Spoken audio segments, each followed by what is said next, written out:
غامدی صاحب کہتے ہیں کہ چاروں امام برحق ہے، اور اس بنا پر کہتے ہیں کہ وہ کسی مسئلے کا بھی حل پیش کرتے ہیں اجتہاد کی بنا پر۔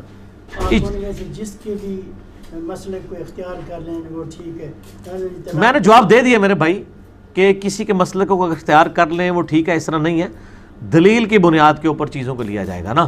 اگر ایک شخص بغیر دلیل کے یا کمزور دلیل کے اوپر بنیاد پہ وہ ایک دین میں مسئلہ کھڑا کرتا ہے، آپ دیکھیں نا امت میں نقصان پھر اس چیز کا کتنا زیادہ ہو رہا ہے۔ مثال کے طور پہ میں آپ کو بتاتا ہوں کہ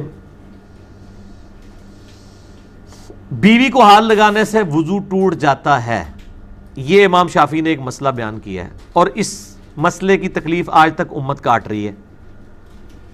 جو شافعی ہیں، ہم تو نہیں کاٹ رہے، ہم تو امام بخاری کے ساتھ ہیں کہ امام بخاری نے باب باندھا ہے صحیح بخاری میں، نبی علیہ السلام کی حدیث لے کے آئے کہ سیدہ عائشہ کہتی ہیں حجرہ تنگ تھا، میں سامنے لیٹی ہوتی تھی، نبی علیہ السلام نماز پڑھتے تھے، سجدے میں جاتے وقت میرے پاؤں کو ٹو دیتے تھے، میں پاؤں سمیٹ لیتی تھی، آپ سجدہ کرتے تھے، اس کے بعد جب دوبارہ قیام میں جاتے تھے میں پھر پاؤں سیدھے کر دیتی تھی۔ اس سے امام بخاری نے یہ باب اس پہ یعنی مسئلہ نکالا ہے کہ عورت کو ہاتھ لگانے سے وضو نہیں ٹوٹتا، ٹھیک ہے جی۔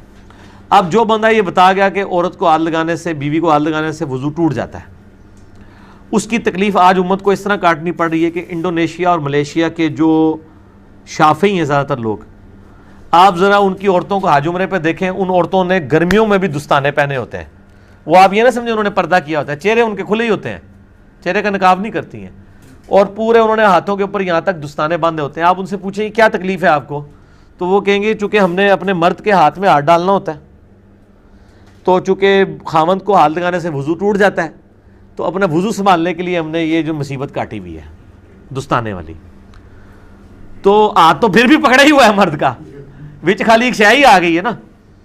تو اس کا مطلب یہ پریکٹیکلی جعلی مسئلہ ہے، کیونکہ امت نے ریجیکٹ کر دیا، امت نے دستانہ پہن کے تو وہ یہ کام کرنا شروع کر دیا۔ اب اس طرح کے جو جعلی مسئلے ہیں، اس طرح کے مسئلوں کا تو غامدی صاحب بھی بہت مذاق اڑاتے ہیں۔ جب وہ مذاق اڑا رہے ہوتے ہیں تو اس کا مطلب یہ ہے کہ امام حق پہ نہیں ہے وہ اس مسئلے میں، ورنہ تو خود عمل کر رہے ہو نا۔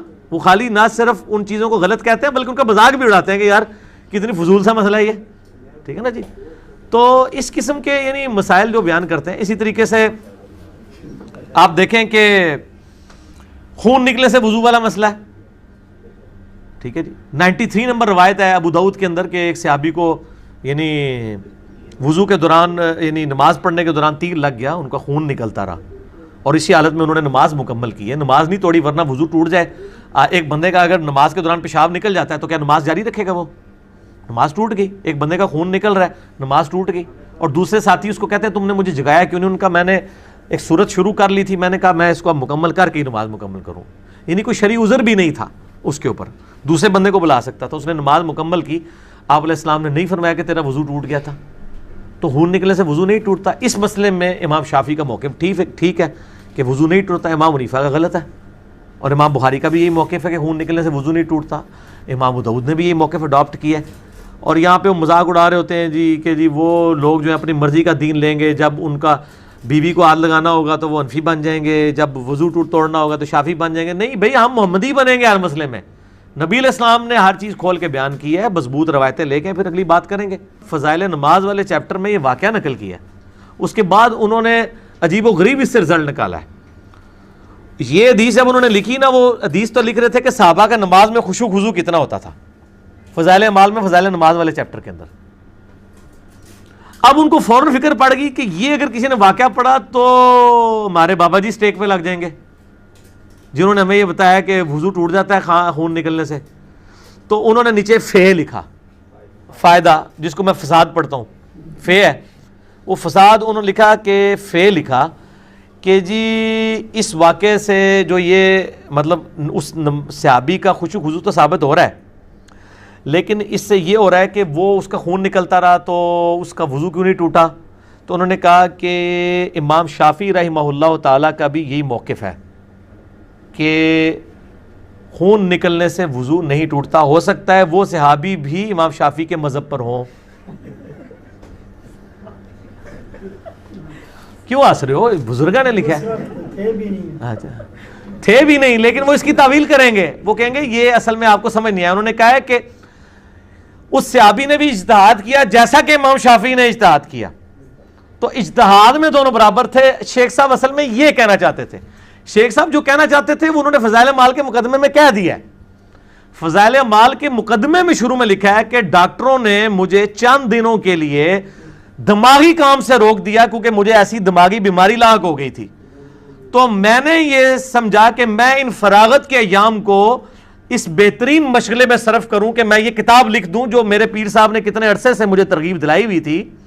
تو میں یہ کتاب نہیں لکھ پا رہا تھا, تو مجھے ڈاکٹروں نے چونکہ دماغی کام سے روک دیا, اس لیے میں نے ضروری سمجھا کہ میں ان فارغ ایام کو اس کتاب لکھنے کے مشغلے میں صرف کروں. تو یہ کتاب انہوں نے اس وقت لکھی ہوئی ہے جب ڈاکٹروں نے ان کو دماغی کام سے روک دیا تھا.